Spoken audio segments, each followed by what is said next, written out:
My husband and I were already interested in living communally. We had checked out some communities, one in France and also in Australia. We were attracted to that lifestyle. But they really looked like they had something very special. It was a very spiritual, it was like coming home.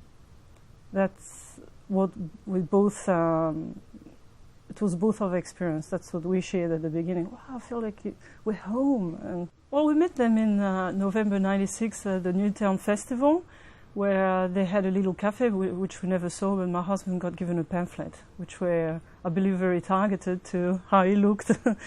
And we were very interested, taken back, and went and visited them very shortly after that, and then stayed there. And you do get treated like a child when you're in there. You get put into a routine and told what to do, and you have to report constantly to...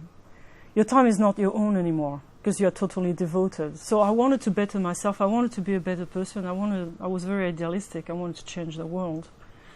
But what I didn't realize is that it's like there's a snake in there. You end up guilt-ridden. Your whole life revolves around getting rid of your sin and your guilt, and everything's on you. For me, I was really a different person in there. They destabilize you first by taking you away from your normal environment.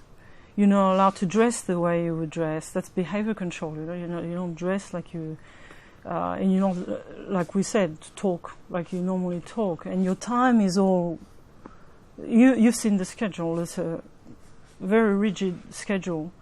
Information control. We didn't have the net. We don't have no newspapers, no books. Only certain books allowed.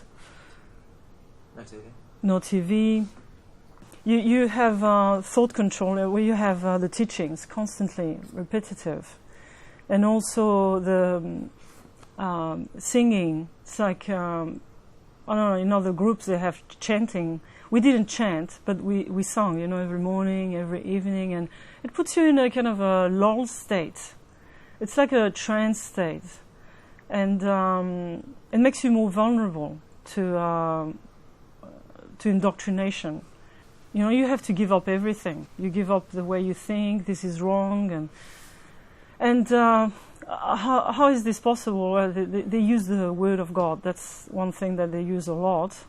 That's everything revolves around the Bible, but it's not just the Bible. It's the interpretation. I didn't know, but it's purely the interpretations of Eugene Spriggs.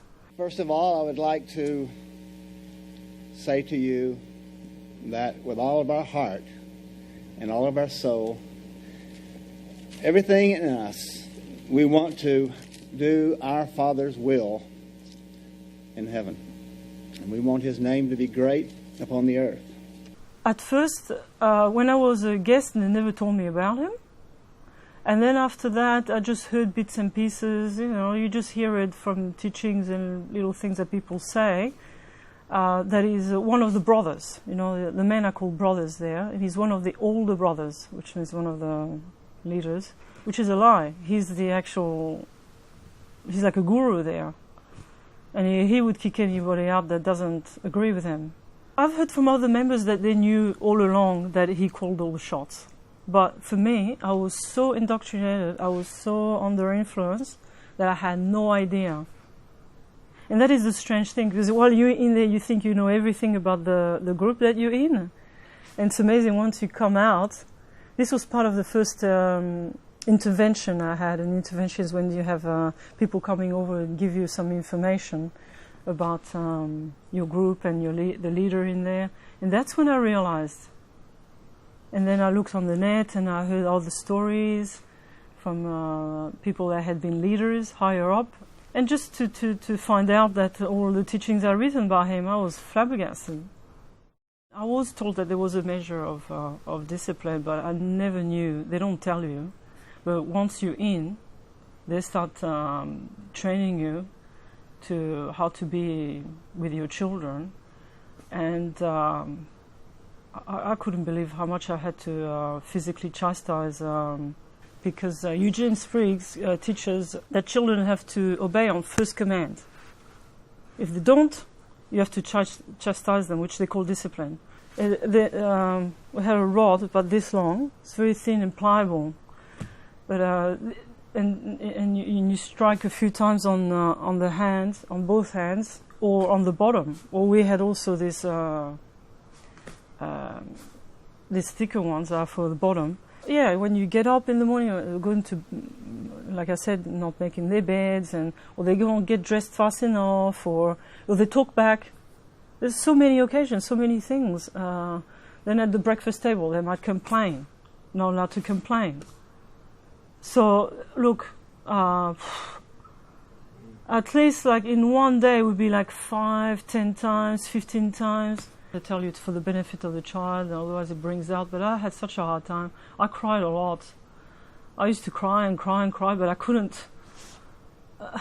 My critical mind had been effectively disengaged. I couldn't have a critical thought against nor the doctrine, nor the child training methods, nor the leaders, no one. I couldn't have a negative thought. It's unbelievable, isn't it, to think that you can have no critical thought.